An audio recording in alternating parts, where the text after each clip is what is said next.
ആഭ്യന്തരമന്ത്രിയും ഒപ്പം തന്നെ മന്ത്രി എം ലിജുവും തോട്ടപ്പള്ളി പൊഴി സന്ദർശിക്കുന്നു. അവിടെ ഒരു ടീമിനെ ഫുള്ള് ഇവിടെ ഇരുന്നത് വരെ നമുക്ക് ഇവിടെ ഡെപ്യൂട്ടി ഒരു നിമിഷം അങ്ങനെ ഇപ്പൊ ഇതിന്റെ എന്തെങ്കിലും ഒരെണ്ണം കേടായാൽ ബദൽ സംവിധാനം നമുക്ക് ഒരു കാര്യം കൂടി ചെയ്യാം സാർ. അതായത് അന്നും ഈ മീറ്റിംഗിൽ പറഞ്ഞാണല്ലോ മിനിസ്റ്റർമാർ, അതായത് നമുക്കിത് മോണിറ്റർ ചെയ്യാൻ വേണ്ടിയിട്ട് ഇവിടുത്തെ സെക്രട്ടറി, അതായത് ഇവിടുത്തെ പഞ്ചായത്ത് സെക്രട്ടറിയും വില്ലേജ് ഓഫീസറും കൂടെ പഞ്ചായത്തിന് അതിന്റെ മേൽനോട്ടം ഉണ്ടല്ലോ. പഞ്ചായത്ത് സെക്രട്ടറി വില്ലേജ് ഓഫീസറെ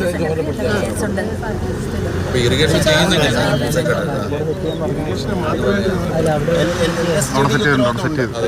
സ്റ്റേഡിയം ഇറിഗേഷനോട് ചേർന്നുള്ള കോർഡിനേഷനാണ് പറഞ്ഞത്. എൻഎച്ചുകാരിപ്പോ അത് മാറ്റാൻ പറഞ്ഞത് അവർ രാവിലെ വന്നിട്ട് MLA സാന്നിധ്യത്തിൽ അവർ കട്ട് ചെയ്ത് മാറ്റി.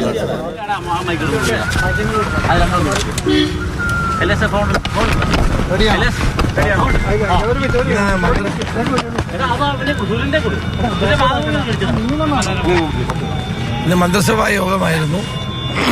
യോഗം കഴിഞ്ഞ് സഹകരണ എക്സൈസ് വകുപ്പ് മന്ത്രി ശ്രീ എം ലിജുവും ഞാനും കൂടി ഇവിടെ കുട്ടനാടും അപ്പർ കുട്ടനാട് മേഖലയിലുമുള്ള ദുരിതാശ്വാസ ക്യാമ്പുകൾ സന്ദർശിക്കാനും തോട്ടപ്പള്ളി സ്പിൽവേയിലൂടെ വെള്ളം ഒഴുകുന്നതിനെ സംബന്ധിച്ച് മനസ്സിലാക്കാൻ വേണ്ടിയാണ് വന്നത്.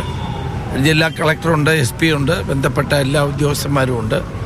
ഞങ്ങൾ അവരോട് കാര്യങ്ങൾ സംസാരിച്ചപ്പോൾ ഇന്ന് ഒഴുക്ക് നിർബാധം തുടരത്തക്ക നിലയിൽ ഷട്ടറുകൾ ഉയർത്തിയിട്ടുണ്ടെന്നുള്ള കാര്യം സൂചിപ്പിച്ചു. പിന്നെ മണ്ണ് മാറ്റുന്നുണ്ട്.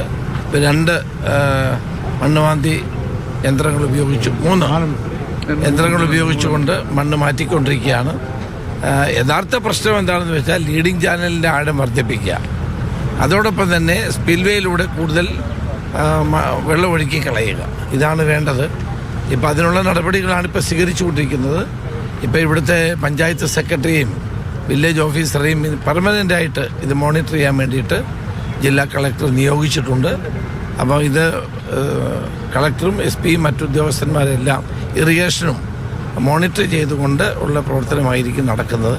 ഇത് അവിടുന്ന് ഈ വെള്ളം ഒഴുകി വരുമ്പോൾ ഇത് കടലിലേക്ക് പതിക്കുന്നില്ല എങ്കിൽ കൂടുതൽ ക്യാമ്പുകൾ വേണ്ടി വരും, പ്രദേശങ്ങളൊക്കെ മുങ്ങും. ഇതാണ് പ്രശ്നം.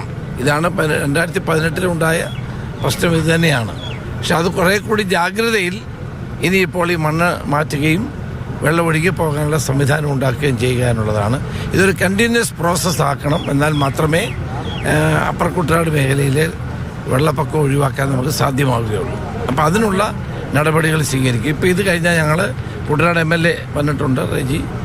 ഞങ്ങൾ അദ്ദേഹത്തോടൊപ്പം കുട്ടനാടിലെ ചില ഏറ്റവും അത്യാവശ്യമായ ക്യാമ്പുകൾ സന്ദർശിക്കുകയും പിന്നെ ഹരിപ്പാട്, കായംകുളം ഈ മേഖലകളിലും ഒക്കെ ക്യാമ്പുകളുണ്ട്. ആ ക്യാമ്പുകൾ സന്ദർശിക്കാനുമാണ് തീരുമാനിച്ചത്. ഈ മണ്ണ് നീക്കൽ നേരത്തെ ചെയ്യേണ്ടതല്ലായിരുന്നു, മഴക്കാലത്തിന് മുമ്പേ ചെയ്യേണ്ടതല്ലായിരുന്നു, അത് കാലതാമസമല്ലേ? അതുകൊണ്ടല്ല, മണ്ണ് നീക്കിക്കൊണ്ടിരിക്കുകയായിരുന്നല്ലോ ഇവിടെ.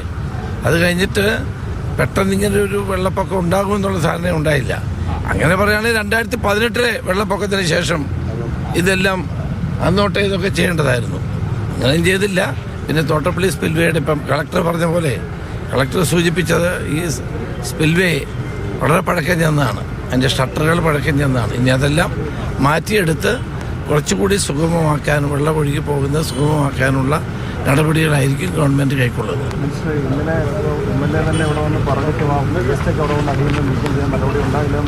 അല്ല, അതിന് നിർദ്ദേശം കളക്ടർ കൊടുത്തിട്ടുണ്ട്. ഈ വേസ്റ്റ് അടിയുന്നതിൻ്റെ കാര്യം എന്താ? ഇപ്പം എൻ്റെ മണ്ഡലത്തിൽ തന്നെ 2-3 പാലങ്ങളുണ്ട്. അതിൻ്റെ അടിയിലാണ് ഇതെല്ലാം ഒന്ന്, അതിൻ്റെ തൂണുകളിലാണ് ഇതെല്ലാം നിൽക്കുന്നത്. അത് യുദ്ധകാല അടിസ്ഥാനം. തോട്ടപ്പള്ളി സ്പിൽവേ സന്ദർശിക്കാനെത്തിയതിനു ശേഷമുള്ള മന്ത്രിമാരുടെ പ്രതികരണമാണ് കേട്ടത്.